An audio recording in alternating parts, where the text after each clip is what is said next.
everybody. I should be live. I hope the chat works.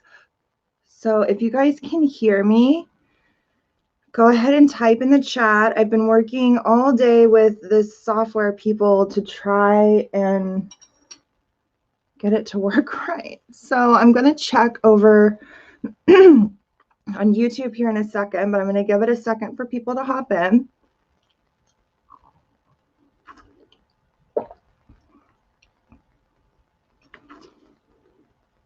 Oh yay! Hi Kelly. I can see your message. Thank God.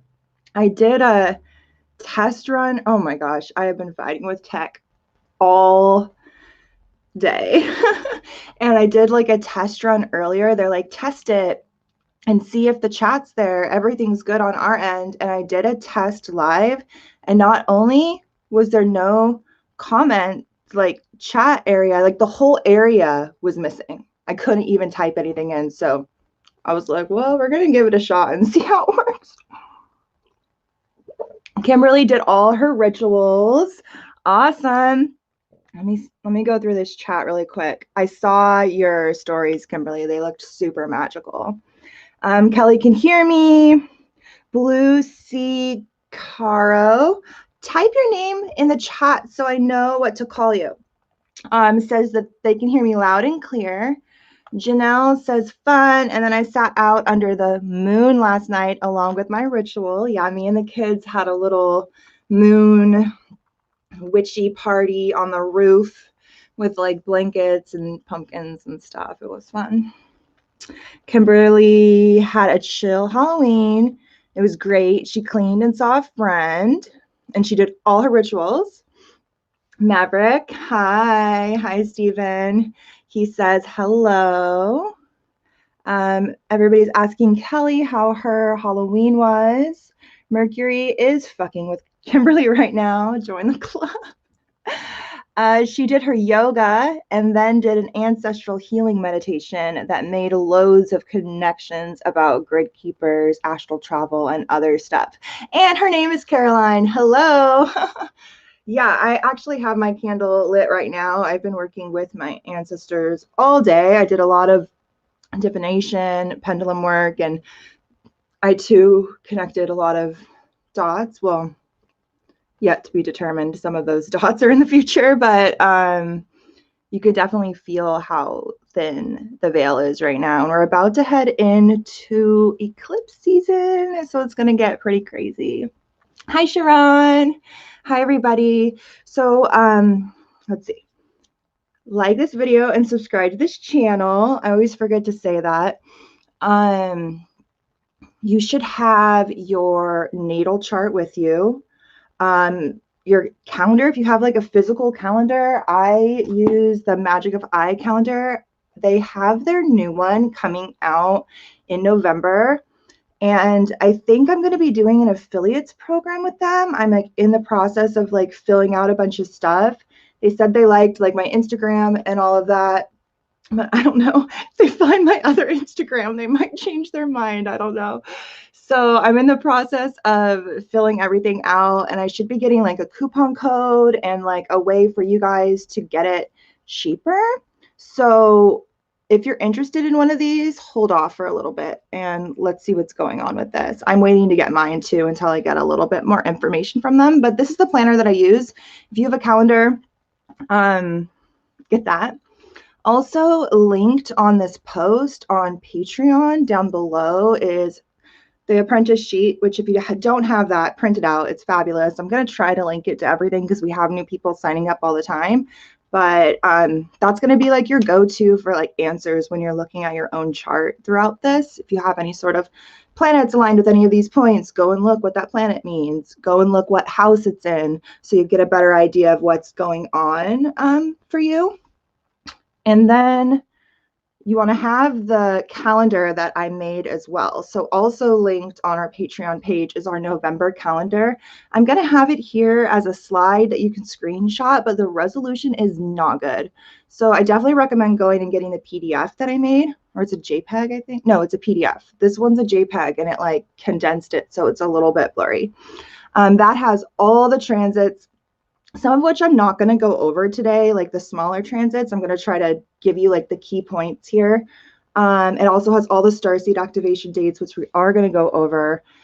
And then, so I'm doing this video today because I have oral surgery tomorrow to get my alien fang removed because I have extra wisdom teeth because I'm super wise, apparently. I don't know. But anyway, they're weird and they need to go. So I'm getting this one pulled tomorrow. I'm not sure when I'm going to be better, but I know that I can't really tell you how this month is going to go. We're like at like a split in like the timeline, and I really need to see how a couple of these like transits play out before I can really like realistically help you navigate it. So we're going to like go over the month like a general fashion, and then I'm thinking maybe somewhere around like the 20th, somewhere around there, after we've had our Jupiter Pluto conjunction and Mars go direct and things like that, and we've got some information from the election, and we see how that's kind of playing out, then I want to do another like mid-month one where we kind of go over the transits a little bit more that haven't happened yet, and figure out how to fucking navigate that shit. So this is going to be more of like a general one.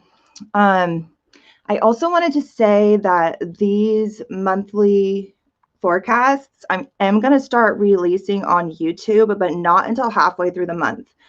So apparently Patreon is supposed to be something you do like on the side to like help you while you're like building your other platforms.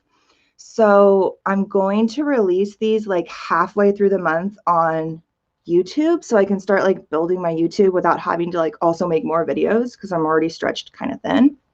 But you guys will get first access, and of course all the first half of the month's transits that they won't get till later. So I think those are all my announcements. I'm going to check in with the chat really quick, and then we're going to go over to some slides for you to screenshot, and then we'll jump right into the chart. Kimberly is feeling super tired today, and the time change didn't help. Yeah, I never know about time changes because I don't really pay attention to like time.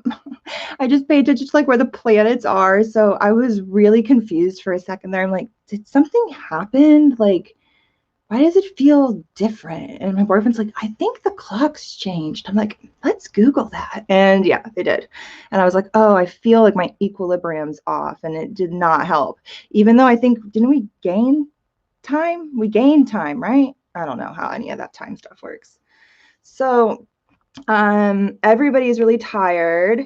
And Kelly says the new ones start shipping tomorrow. The new planners. Yeah, wait off on ordering those. And let me see how this is gonna work. Caroline. Hello. Anyone else wake up super tired after the full moon? Yes, I always have a full moon hangover. And everybody's feeling really tired. Okay, I'm trying to, oh, I can't keep up with the chat. Allie, how close do our planets need to be considered aligned?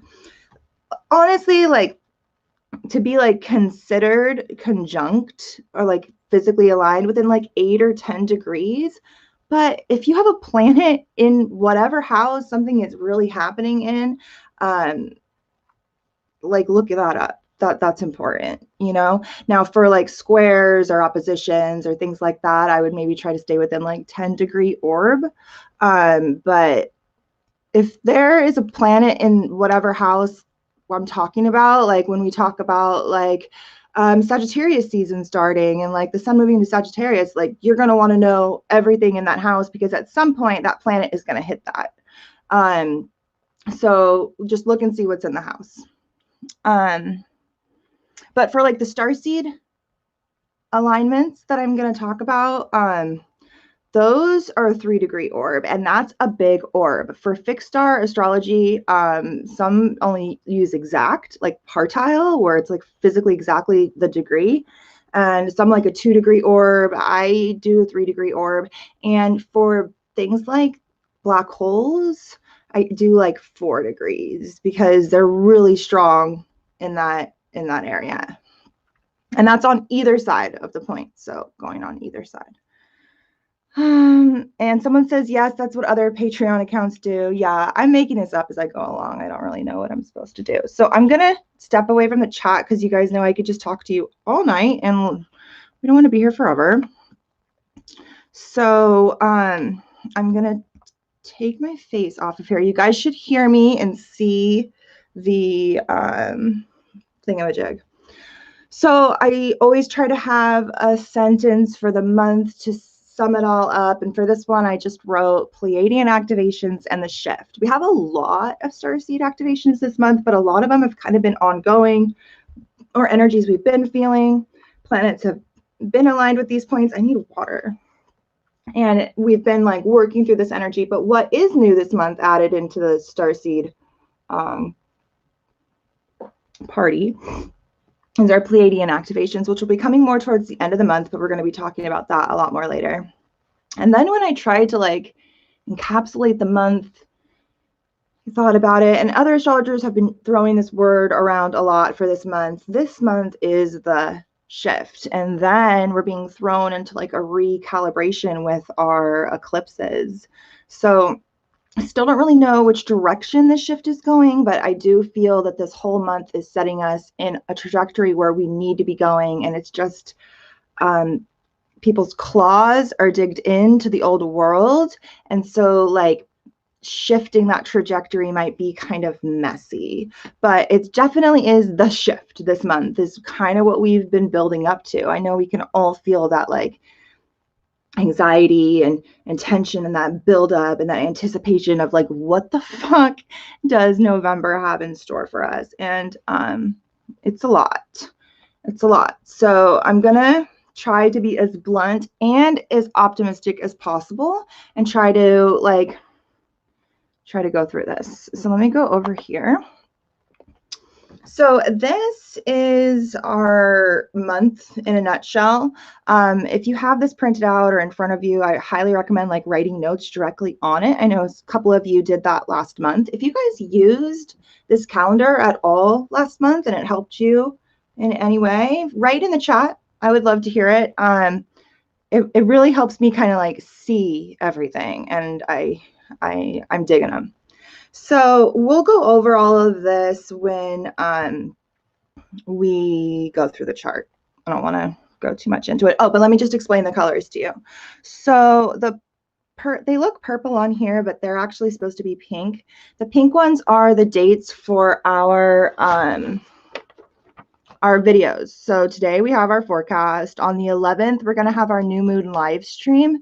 That gives me a couple of days until the actual moon, which is on the 14th. If I need to postpone it for a couple of days because like my mouth is all fucked up, it might be on the 12th or the 13th, maybe even the 14th. I don't know. But I'm shooting for the 11th because I really want to try to do them like before the actual moon. So those days we can like, you know, do our own stuff. And then I'm tentatively thinking that around the 20th, we're going to have that second addition to this whole November breakdown where we can be like, okay, these events have occurred and now we can kind of see the trajectory where the shift is taking us and dive a little bit deeper into this energy. On the 22nd, which is actually the first day of Sagittarius season, which also does align with a lot of stars in Ophiuchus or Fucus, however you want to pronounce it, we're going to be having our rabbit hole on that sign, also known as the 13th sign, and you guys are going to be getting all my opinions, which of course, like everything, really doesn't really jive with most people out there. I'm kind of in the middle of the majority of the opinions out there on the sign. I think it's one of the most important things in our sky, but anyway, I'll tell you what I think later. So then on the 28th, we are going to have our Lunar Eclipse live stream, which is for our Gemini Lunar Eclipse. The yellow ones are major shifts in energy, like planet stationing direct, or changing signs, or retrograde, but we don't have any retrograde starting this month. And then the blue ones are starseed activation days. So at the end of the month, you see like a bunch of blue ones. Those are where I just kind of like wrote the dates of like ongoing ongoing activations. If they were like shorter, like the personal planets just moving over a point, I put them physically in the calendar. So take a screenshot of this and we're going to move on. This is just to make it a little bit easier for you. Here's all the starseed activation dates and the planet that's activating them here. Feel free to screenshot this as well. This is all really good days to meditate and try to tap into the energies present. Give you a second and I'm going to go on. And then I'm just going to go over this now. We'll talk about it more later. Linked down below, I have a Pleiadian meditation that's actually directly out of the Pleiadian workbook, which is the book that I have over here. I'll talk about it a little bit more later, but it is linked below. And we'll talk about that when we talk about the Pleiades, but that's my last slide.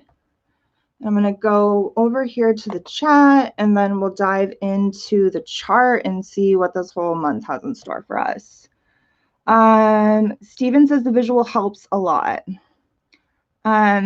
Here the clocks didn't change, so it's dark at 5:30. Yeah, I hear some places don't change. Thank you for answering. What did we ask? Let me see. Oh, spring forward, fall back, but then it starts getting dark at 4. That's right. Allie, okay, I answered that question. Okie dokie. So I'm going to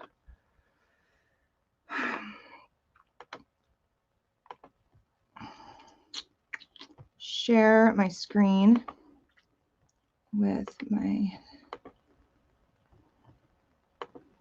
nope, I can't close that. I have to keep it open or it won't work.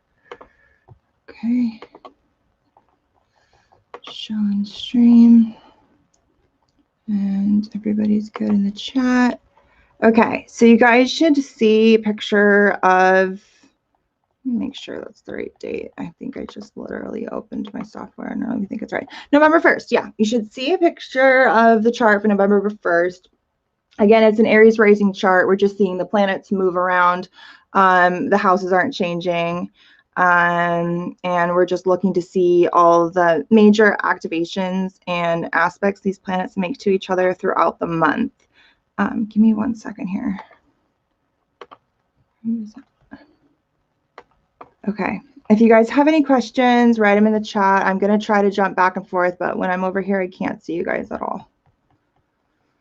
Okay, so this is a picture of the sky today. I have some notes here to keep me on track and making the sense and all that jazz.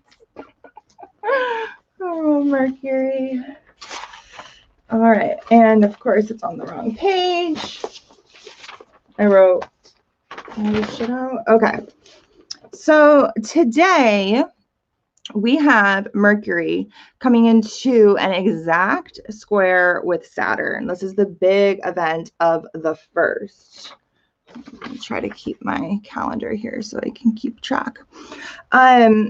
This, you guys know, you've heard me talk about how this Capricorn Council, as Rick calls them, and I have so lovingly adopted the term.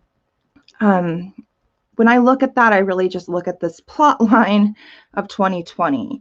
The conjunctions between these planets, the dance that these planets have done over this sign have been what have triggered all the major events of 2020.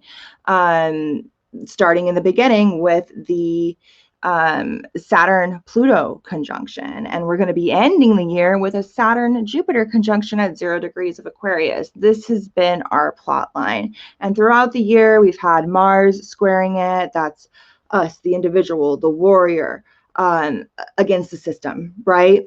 And now we have Mercury. This is our mind, right? This is our analytical mind, our thinking process. Mercury is retrograde, so he's really thinking a lot on an internal basis when it comes to this. We are all in our heads right now. It's certainly not easy to communicate with anybody, particularly authority figures, which is like what all these guys are here. while it is going to be easier for us to communicate with loved ones, we are going to be having power struggles. I'm going to talk about that in a second. What this is really is manifesting as is us all being all up in our head, the anticipation, the anxiety, the like not being able to make a decision, not being able to address this because we don't even know what to think about it yet. You know, Mercury is retrograde. He's still trying to dig some shit up. And when he goes back into Scorpio is when some of the shit that he's digging up is going to start to make sense. Right now, it's not. Right now, what this is showing us is what needs our attention. Because really, we're only seeing part of the truth right now. So on the 3rd, Mercury stations direct. This is election day. Mercury is going to station direct at 25 degrees, only like 2 degrees away from where he was during our Libra new moon that was on October 16th. So you guys remember when we did the crop circle stuff? That was when Mercury stationed retrograde. He's stationed retrograde opposing Uranus. He's actually going to oppose Uranus again this month. We'll talk about it a little bit later. And that brings like insights, information. And that new moon sparked some downloads for us that we have been integrating and trying to process this whole time. And it's also, especially while it was going through Scorpio, really digging deep into some shit that was hidden. And now is when we start to process that. Now is when we start to be like, okay, we took all this stuff apart. We really dove in deep and reflected and went into the recesses of our mind. We did all the re's, right? Mercury retrograde is all about redoing, reassessing, reconfiguring. All the different words that you can fucking think of are a Mercury retrograde word. And now we're being shown a little bit more of the narrative. And once he stations, nothing is going to make sense. At that point, when people are telling you, all the posts are telling you, oh, Mercury just went to direct. They'll tell you that. They'll tell you he's direct and he's fucking flying forward and everything's going to start to fall into place. And this is not true. Mercury is squaring all these planets. He's squaring Saturn. So he's just stopped. The first week of the month, there is like legit no movement. We're going to feel so stuck and no information is going to be flowing to us. We're going to be just like just waiting and not knowing. He doesn't really start to pick up speed until about the 7th. So he stations direct on the 3rd, and around the 7th is when he really starts to pick up speed. And then, like I said, it's not going to make sense until he is back in Scorpio and past his shadow period, which I don't have the date in front of me, but past 8 degrees. He needs to pass 8 degrees and be kind of like where the sun is right now for us to finally be like, oh, I see what that retrograde was about, and now I can move in whatever direction it wants me to. But fucking slowly, because he's going to be squaring Saturn. And Saturn's like, stop. So that gets us to the 6th.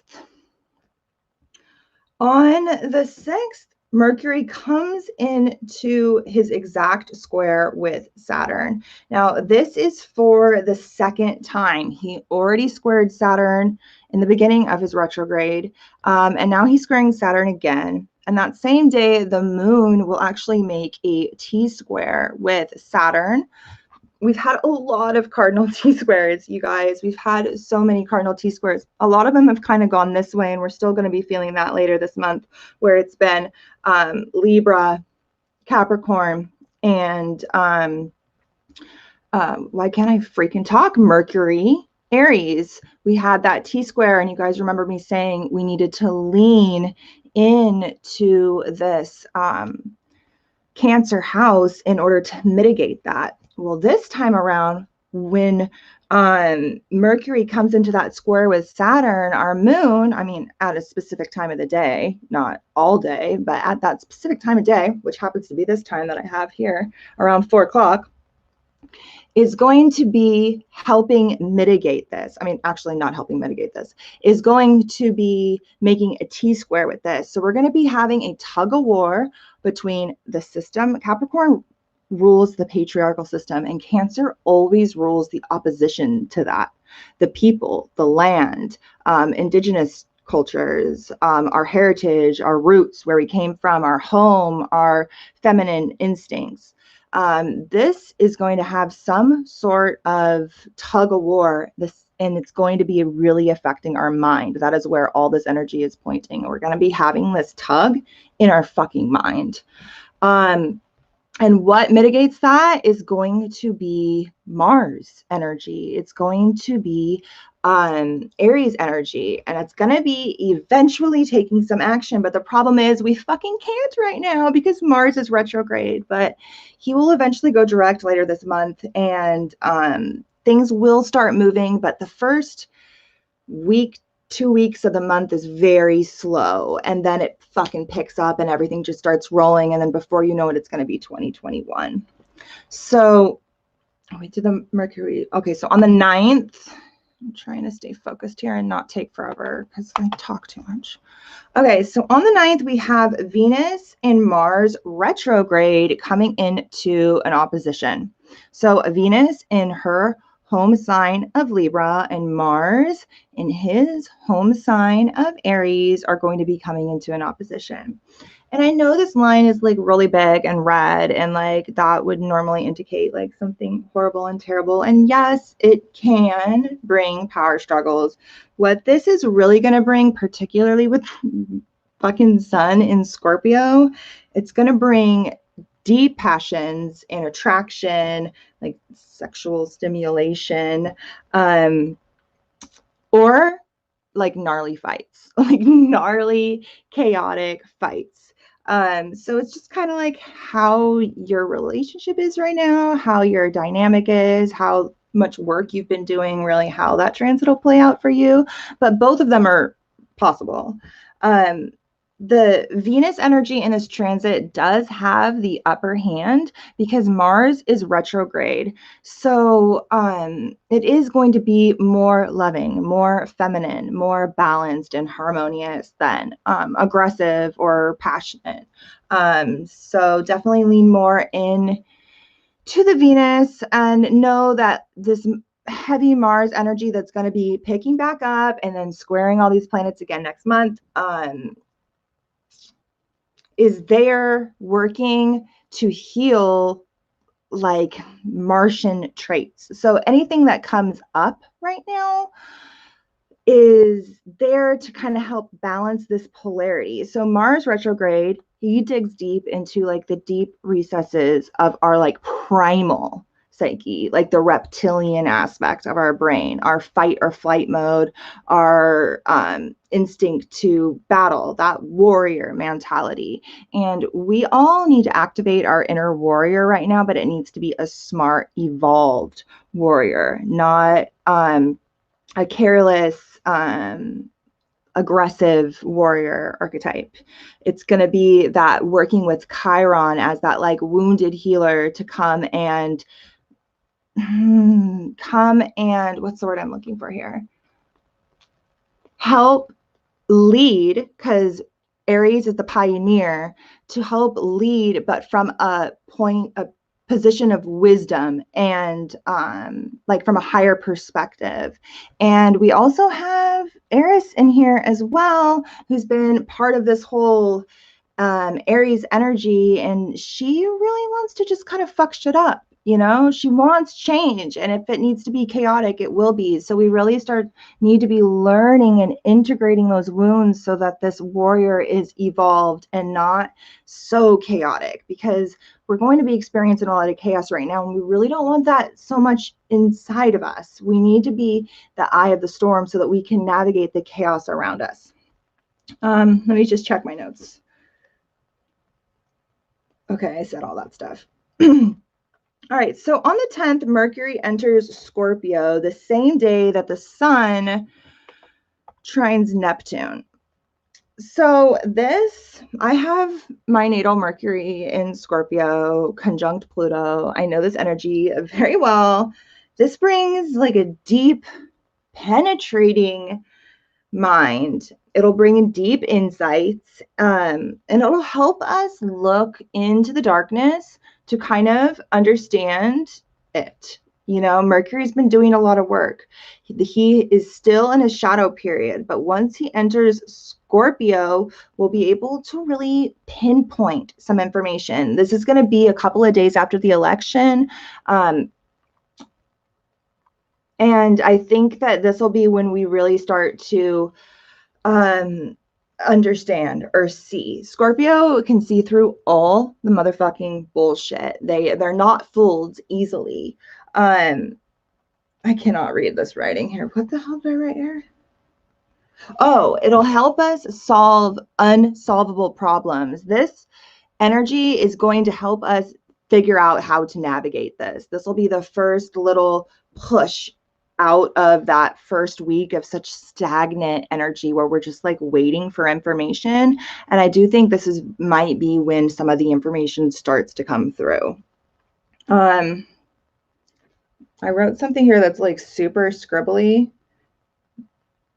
Oh, moves out of this. Oh, okay. So around the 14th is when I see that things will start to move more, because Mercury will start to move out of his square to Saturn and into his opposition with Uranus, which is going to bring us those insights. Remember, Mercury was in that opposition with Uranus when he stationed retrograde. So this is them meeting again, and Uranus, the great awakener, the planet of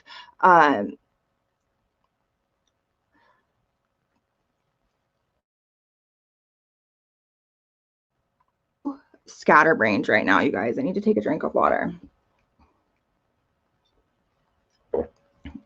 I have so many things going on right now, and I'm like stressing on not being able to see the chat and not being able to like know if everything's working.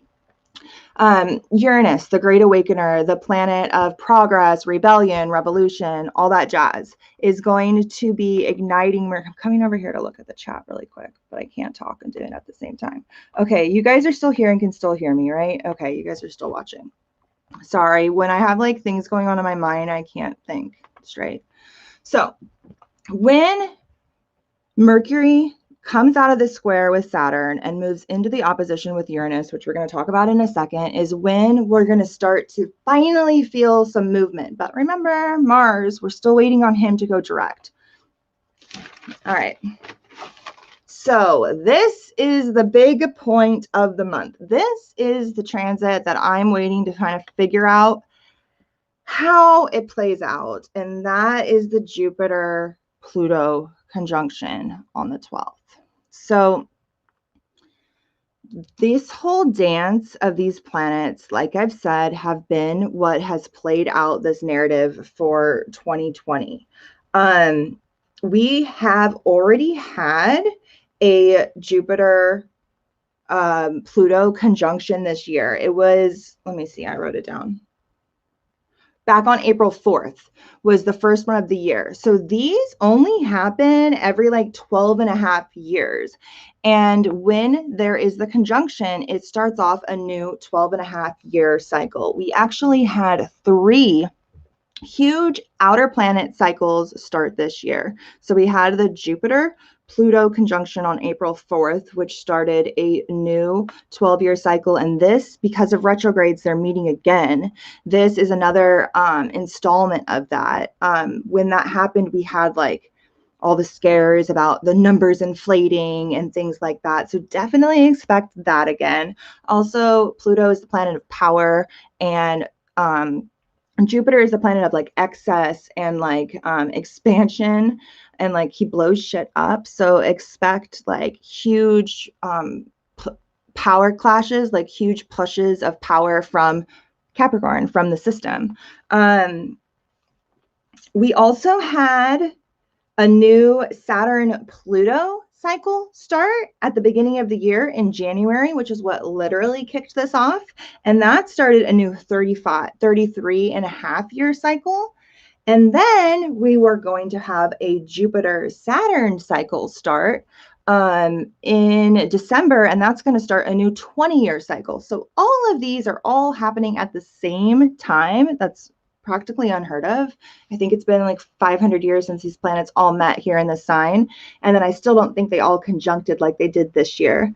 And this is literally recalibrating the fuck out of us. And we are on the tail end of it.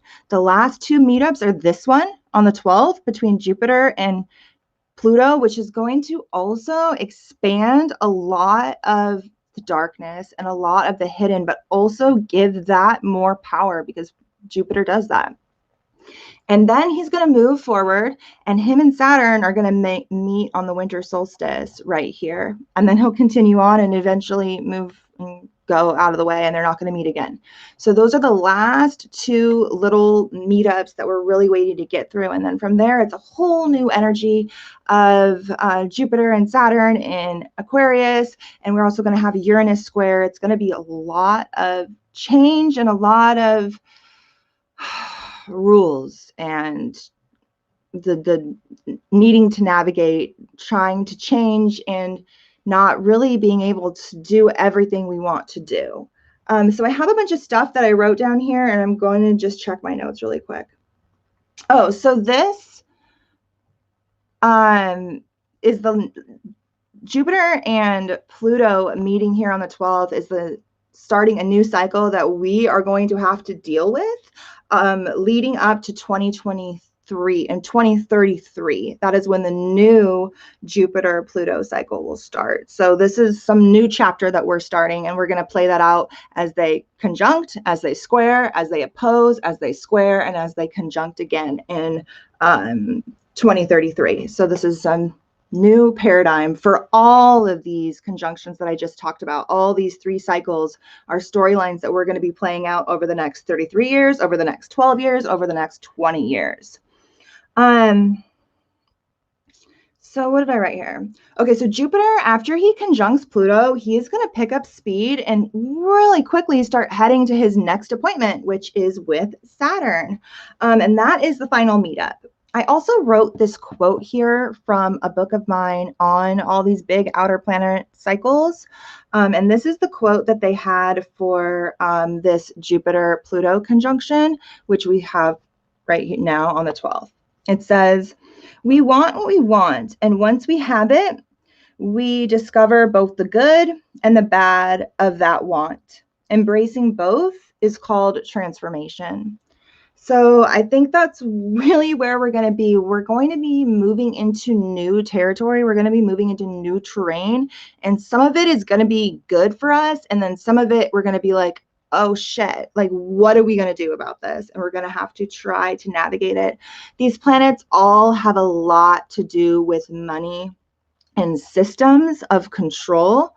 Foundations. They have a lot to do with changes in systems, in dynasties and ruling parties, and also a lot to do with money and debt and lack thereof as well, or big changes when it comes to that. So on the 14th, we have Scorpio New Moon. Let me just check the chat before I go into this. It makes me nervous when I can't see you guys. Okay. Okay, I see you guys are all still working. Everybody's listening and taking notes. And they're at 22 degrees. Yes, they are at 22 degrees, which is the same degree that the original conjunction took place. Good eye, Kelly. Good fucking eye. I didn't even notice that. Yep, 22 degrees, that fucking point, man. And everybody's good. Okay, so I'm going to go back over there. Okay, so on the 14th, we have our Scorpio New Moon, which is going to be, let me make it so we have the exact. Okay, so I don't know exactly what time it's going to be. I have it here. Scorpio New Moon is going to be, I think it's 9 o'clock, 9 p.m. It'll be when it's exact. And it's a super moon, which is our last chance to manifest before eclipse season. And Scorpio is literally the sign of like magic and the occult. Manifesting is an occult ritual. It's working with the unseen realm to co-create your reality. It is literally one of the best moons to manifest. The veil is thin. The other side is working with us. As you can see, this moon is going to be sextiling the Capricorn energy. It's going to be trining Neptune, which will be in a sextile to the, a septile to the Capricorn energy. And this septile energy is that like otherworldly, other dimensions, parallel realities. This is the energy that's going to be working with us with that moon. You can see the only aspects to this moon are positive. You see they're blue, they're pretty colors, they're not red. So it's going to be working positively to the other realms are going to be working very positively with us to manifest this energy. This is the same day that Mars stations direct in Aries. So he's stationed, he's not moving. He's going to be at 15 degrees for a long time until like the 25th. And we don't really see movement from him until like December, really. He's going to like slowly start being able to move. But when he stations, that Mars energy is explosive. So he's reactive and it's tense. But to really start to utilize that like pioneering action making energy, we're really not going to be able to really see that until December. And then he's going to start coming into a square with these planets again. So it is going to be tricky territory. But he does station retrograde on this day. So Mars, the planet of action, initiation, will be direct for all of our new moon intentions. This will be the first time for us to really manifest with Mars working for us to be able to initiate things. Mercury will be direct. Mars will be direct. This moon is going to be great. And it is conjunct Serpens, which is the main star in the serpent that Ophiuchus is holding. It is that Kundalini energy, and we're going to be talking about that a lot during that moon, so I'm not going to get too far into it now, but we're going to be talking a lot about that this month. So from about the 15th to the 19th, oh, wait a second, these are hours. So from about the 15th to the 19th, we have Venus in a square to Pluto and Jupiter and Saturn. All like it'll take turns going between all of them. This is going to bring a clash of values. And it also is probably going to have a lot to do with money and our need and want for balance. This is a lot of that like cardinal energy that we've been feeling, again, the same cardinal square where we want what's fair, we want justice, we want balance, but we're coming up against this energy and it's just not working with us. It's that conflict that needs resolution. That's what squares are, conflict that needs resolution. And sometime around this period, the 15th and the 19th, we're really going to see a pinpoint in that where our values are going to be trampled upon, and we're going to have some sort of conflict where we are going to need to take some sort of action. And Venus does hold her own against this. She's not totally like going to get trampled by these, you know. She is going to make or like stand her ground in some way. We're not going to just roll over. You know, I do see this transit being something that makes us like double down and be like, no, this, I demand that this set of values or these things that I need for my life are, you know, what's the word I'm looking for here? I can't think of words today, you guys. I'm like struggling. respected, you know, where they're respected, where it's like the line is drawn and you can't cross this. But definitely it is going to have a focus on money and values is really what I'm seeing. Even though it's in Libra, which is the sign of relationships, I really do feel that it is going to have a lot to do with our values around balance and harmony and what we love and who we love and how we are going to protect those things that we love. She is also still going to be, even though it's not very strong, in a square with Mars when this happens. So we're going to be having this cardinal T-square, same action. So really the release point again is going to be those close, intimate relationships, our home, tapping into the compassion and the empathy that Cancer has. And that's what's going to get us through. We really need to check a lot of these strong energies, particularly once we get into Sagittarius season and the eclipses, because we have to navigate this smart. Okay, that's why I want to do another mid-month one, because right now I don't really know what we're navigating. I'm trying to do this knowing that something's going to happen and just not really knowing how to vocalize this to you guys. But I'm hearing this from a lot of astrologers that a lot of them are planning on like tapping back in halfway through the month to do another video. And I was like, oh, that's brilliant. Why didn't I think of that? So on the 17th is when Mercury comes into that exact second opposition with Uranus at that same 8-degree point. So the same time that he is ending his shadow period, he's going to be meeting up with Uranus again, and expect that fucking aha moment to occur around that time. Also, it could just be, they're both the mind. Uranus is the higher octave of Mercury. It's the higher mind. So downloads of information are going to be coming through, especially since it's going to be in Scorpio. That is deep mind. And it's going to be able to fucking understand the shit that comes through too.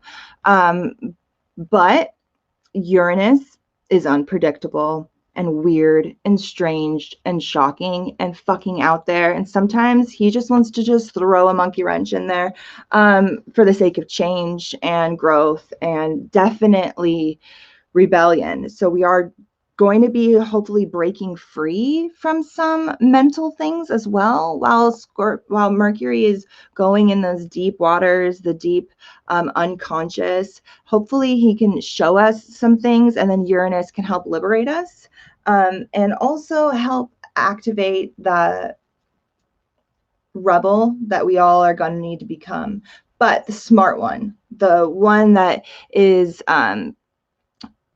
the plan is well thought out. Scorpio really thinks it out and really wants to make sure that it has this that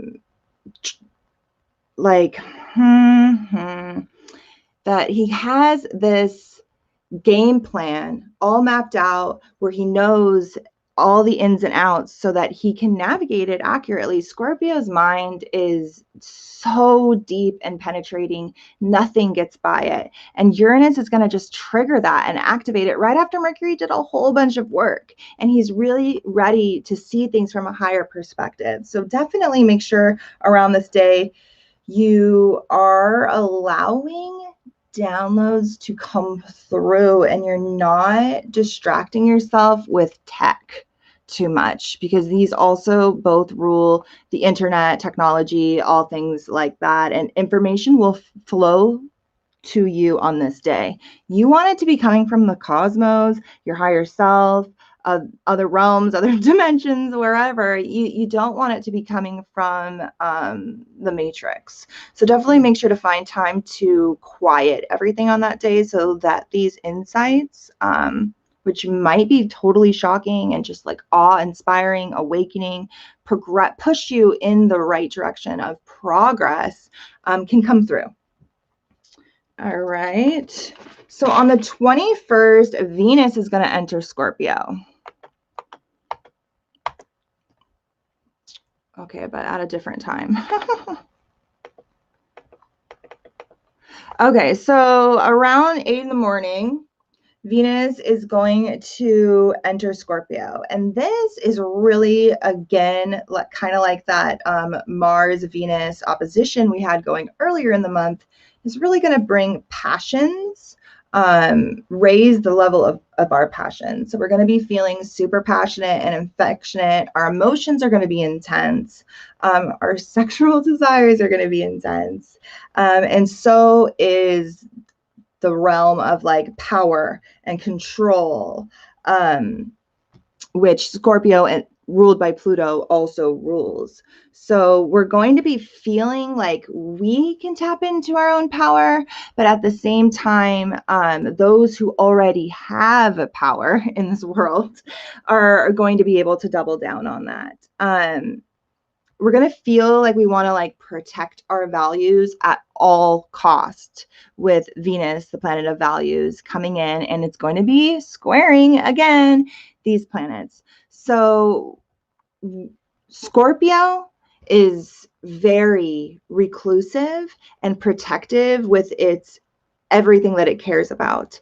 And if it feels threatened, the scorpion will sting. So we need to make sure that we're tapping into the higher octave of Scorpio, which we're going to be talking about a lot of the transformation that goes on in the sign of Scorpio during our Scorpio New Moon and the different archetypes. So I'm not going to get too far into it now, but definitely around the 21st, you want to make sure that you are helping to maybe connect on a deeper level with your intimate relationships. Use this energy to have those deep conversations where you can talk about maybe like the taboo.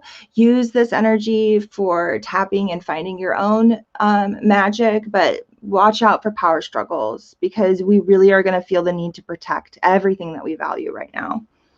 So on the 22nd, things really start to shift. We have the we already had the Jupiter-Pluto conjunction, which really brought a huge shift.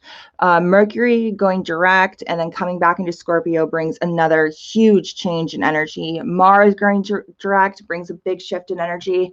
And then once the freaking sun moves into Sag, it's going to be, I hate when this happens. I have to change it. It's going to be a whole new ball game. So I'm going to go into all the starseed activations after this, because I can only do one thing at a time. So when the sun moves into Sagittarius, the energy shifts dramatically. And this is going to be pushing us into our Sagittarius and Gemini eclipse season that we've had a little bit of a taste of, but really this is going to be when we really start to know what this energy is about. Definitely look and see where these fall in your chart, because eclipses bring a recalibration. They bring a huge shift in trajectory that we don't really have much say in, and it's the cosmos taking over and being like, oh, you did great, I love how you're working with that moon, you're starting to see the vision, you're starting to move in the right direction. That's for us. For other people, this is when they really are recalibrated and their life just kind of falls apart because they were totally going in the wrong direction. But even for us who are working to get on that proper timeline, we're not always there. And this is when we are recalibrated and they kind of take over. When the sun moves into Sag, we're going to be focusing a lot more on expansion. We're going to have an optimistic outlook.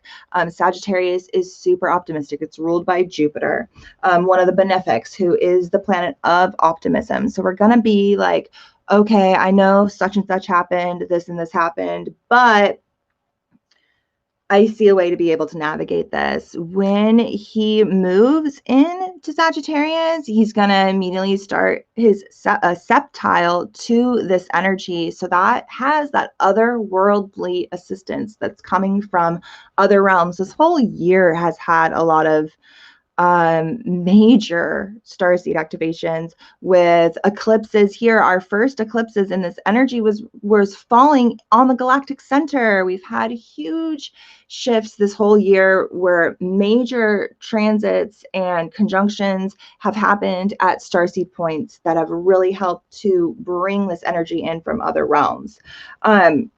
This focus for during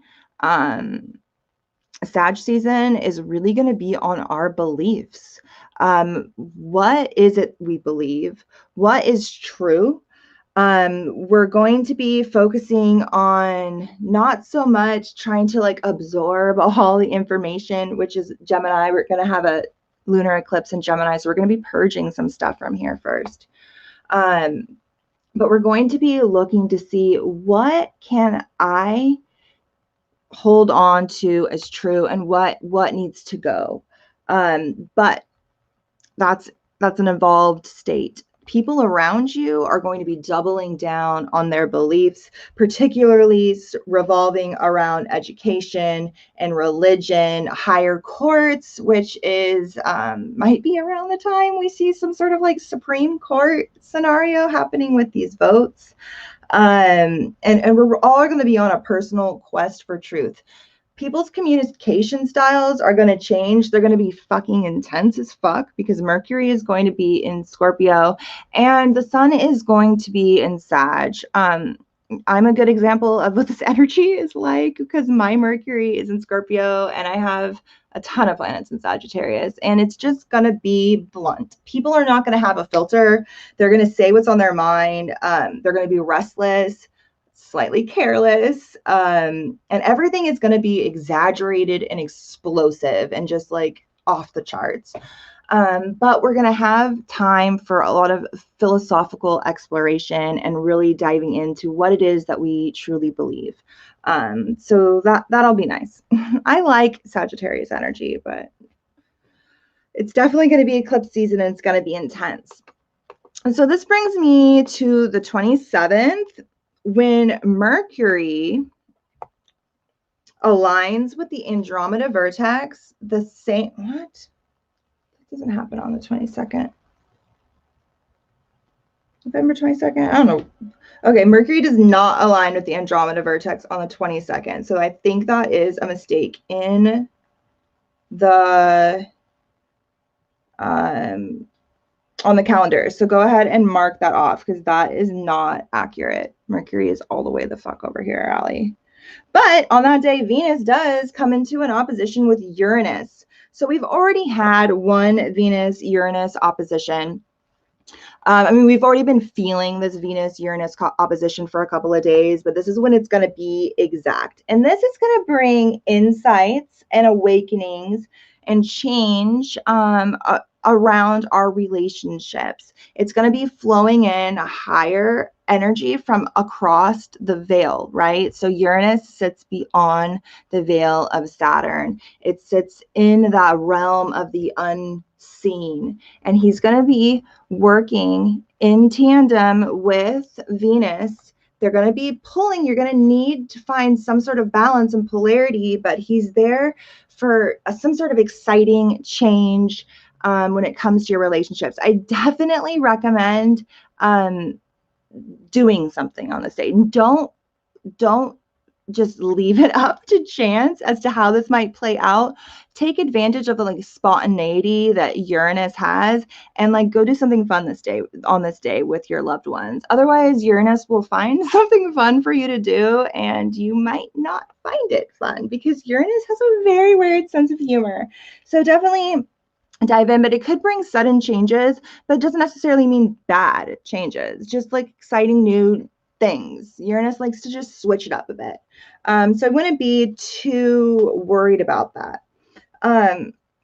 This would also be a good time to mention that Black Moon Lilith has transited out of Aries and into Taurus.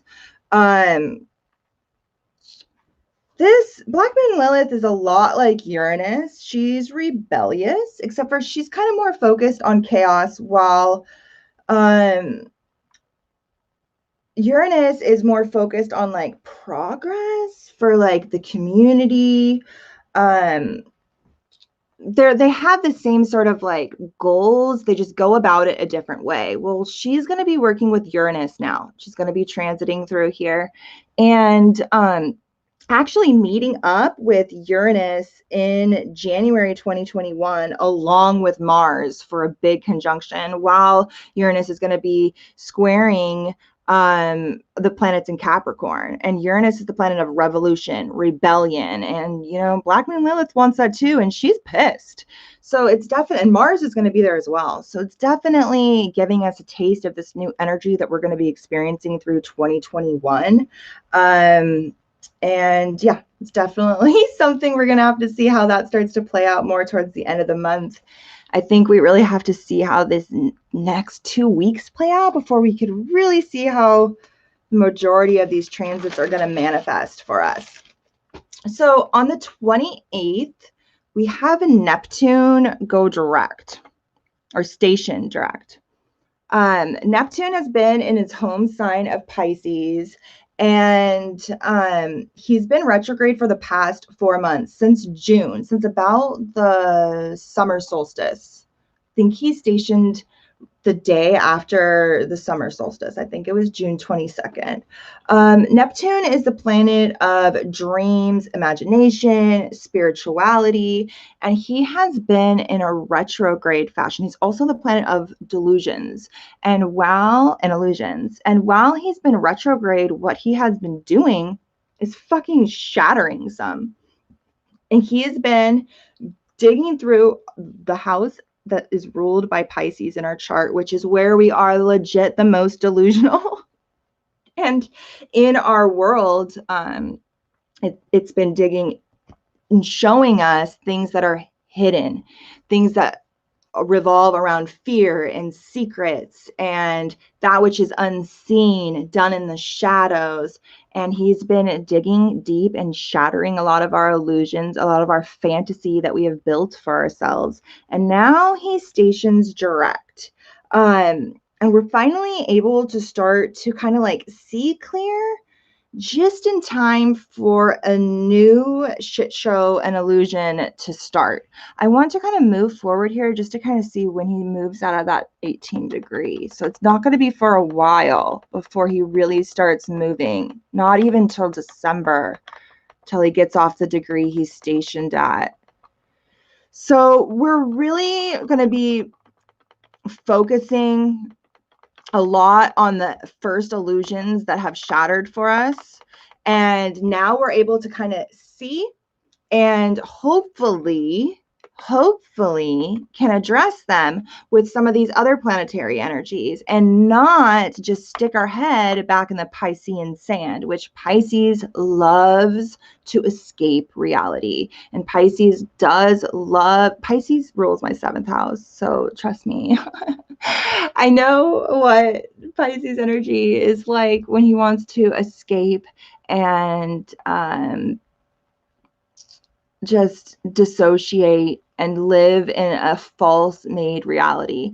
And that is the worst thing we can do right now, particularly if you have been shown or some of these illusions have shattered for you, and you then like push those newfound truths aside and physically put your head back in the sand when it comes to whatever it was you were just shown.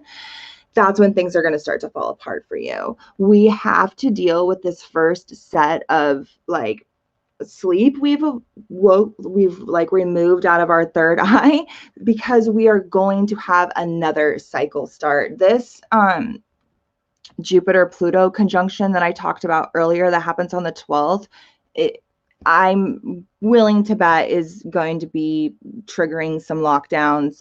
We're definitely going to be seeing things like that happen again. The difference is the last time this stuff all popped off was during Pisces season.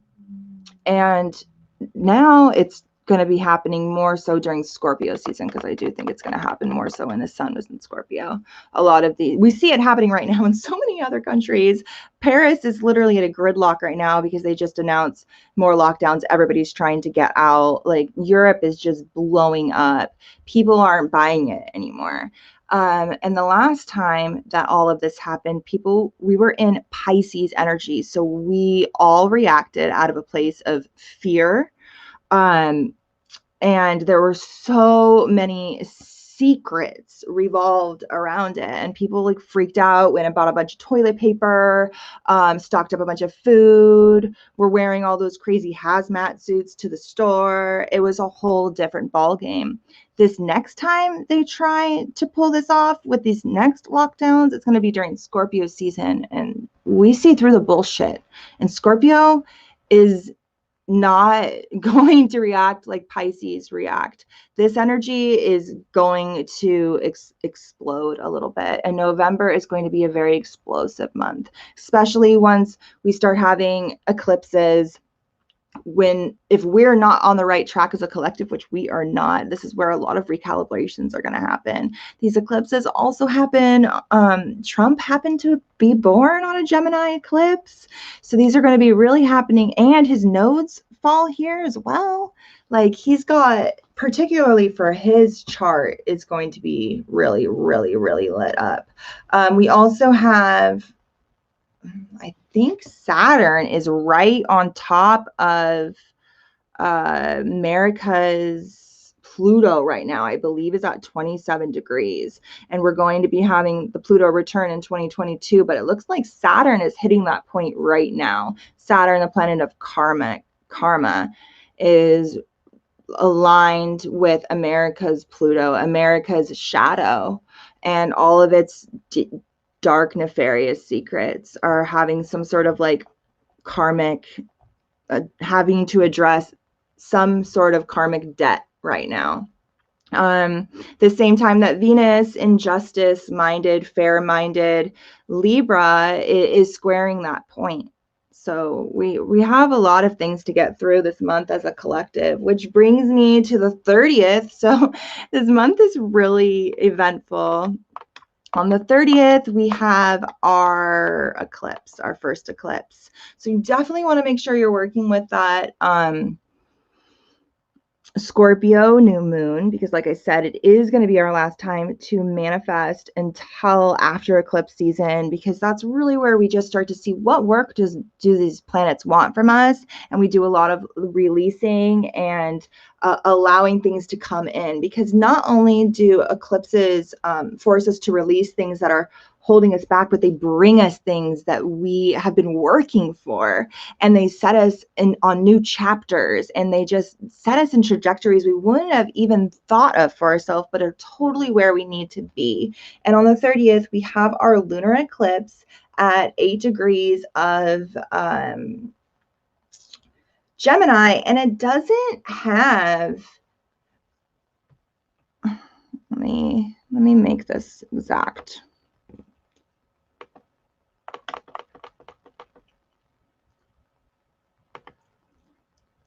So it doesn't have any aspects to it, except for the sun will be trining Chiron. So it'll be working harmoniously with our wounds. This eclipse is there to help us work with Chiron has been transiting Aries and working on all our core wounds deep within the self that really revolve around survival.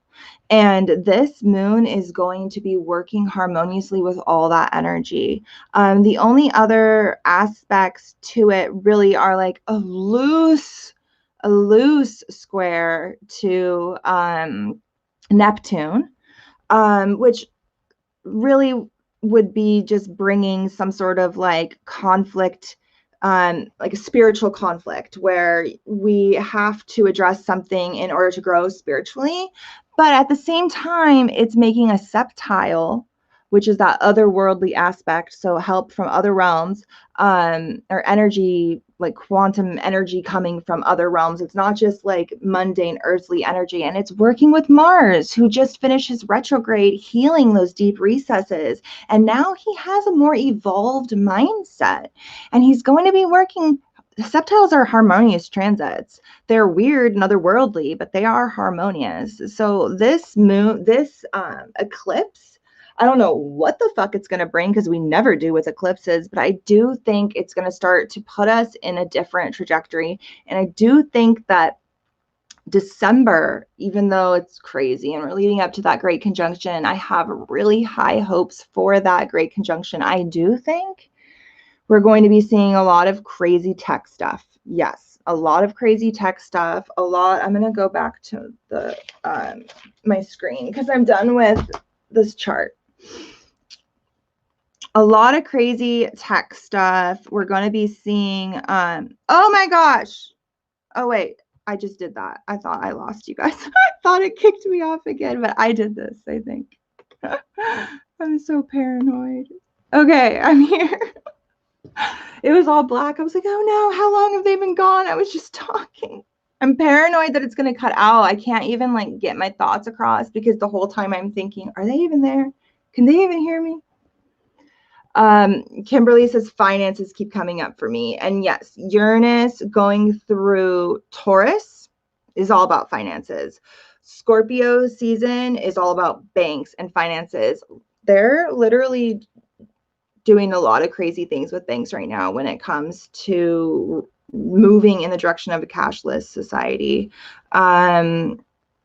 A lot of the Pluto and the Pluto and Jupiter conjunction has a lot to do with finances and debt as well. And like being in Capricorn does have a lot to do with those systems. I'm going to try to check in with this chat really quick. And then I thought we'd pull a card. I did that in like an hour. That was pretty impressive, Allie. We're going to meet again halfway through the month once I figure out what this fucking month's about. Because y'all can feel it, right? Like that it's that anticipation where we're just waiting for the shoe to drop. Like we know there's going to be a dispute about the election. We know it's probably going to go to the Supreme Court, and we know the Supreme Court is going to pick Trump. So, and then half the country is going to flip out. And if Biden just wins outright and Trump doesn't want to leave, people freak out. If Biden, I don't know, it's all over. People are just going to freak out. So we just need to wait and see what that is. But other countries are already, I have seen a lot of posts. I'm sure it's just people trying to freak people out about like shelves running out of toilet paper again. And this is more in the UK, but I definitely would recommend going and just getting like a couple of the basics that like we ran out of last time, because people who are polarized on both sides are very much like preparing for a civil war type scenario. And the system is very much preparing for a martial law type scenario. We do have the National Guard standing by in every single state right now, just waiting for the governor to call it in. So this is a big climax point, and it's happening right before eclipse season that is falling on the president's natal eclipse chart. That's where his nodes are. That's where his sun is, where his moon is. I could pull his chart. He has a lot of shit there. But yeah, if anybody has any questions, you can write them in the chat. I know I said a bunch of stuff, but really I don't know how to even look at a lot of these transits, because I need to see what happens. Kimberly, I'm just trying to take it one day at a time, since whatever is going to happen is going to happen. Trying to stay grounded. But yes, I'm going to the grocery store tomorrow morning. Thank you for saying that, Kimberly, which just reminded me. Oh, I need to do the starseed things. Okay, we'll go back to the chart because I didn't do all the starseed things. But first, let me tell you about this. Okay, so we have a lot of Pleiadian alignments. So I attached a video down below, and it is a gentleman that read a chapter out of this Pleiadian workbook, and it is a grounding meditation that was channeled by this chick whose name I can't pronounce, Amora Kuan Yin, I believe. And this book is really good. It has a lot of really valuable information and like physical, tangible things that you can do. But of course, it is a channeled text, so take everything in it with a grain of salt and do not read any of it and think of it in a literal state. It's just like reading any sort of other esoteric text.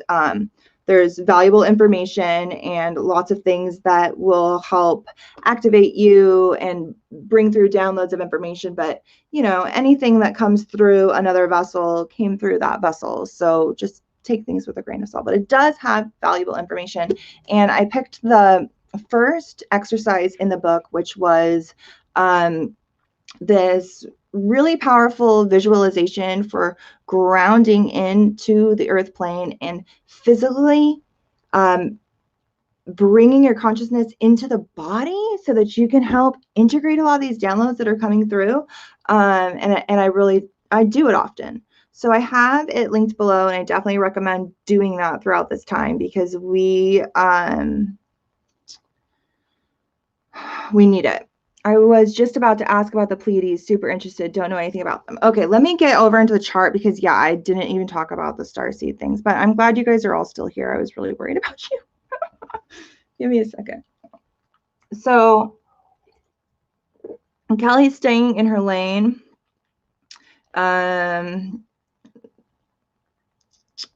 Steven says definitely times feel so turbulent. Yeah, for sure.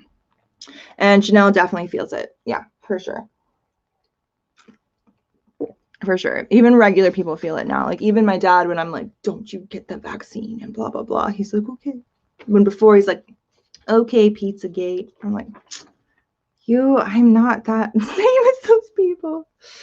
Okay, so let me go get rid of this and let me get the chart again because that'll help me go through. Or you know what? We're going to go to the list. Maybe we'll go to the list. No, we'll go to the chart. Oh, wait, maybe I closed out the chart. Okay, why is solar fire glitching? Mercury, oh my God, it's having like a spaz attack. That's new. That's fun. I'm not having fun with that. Exit. Please. What is happening? Please stop. Please stop.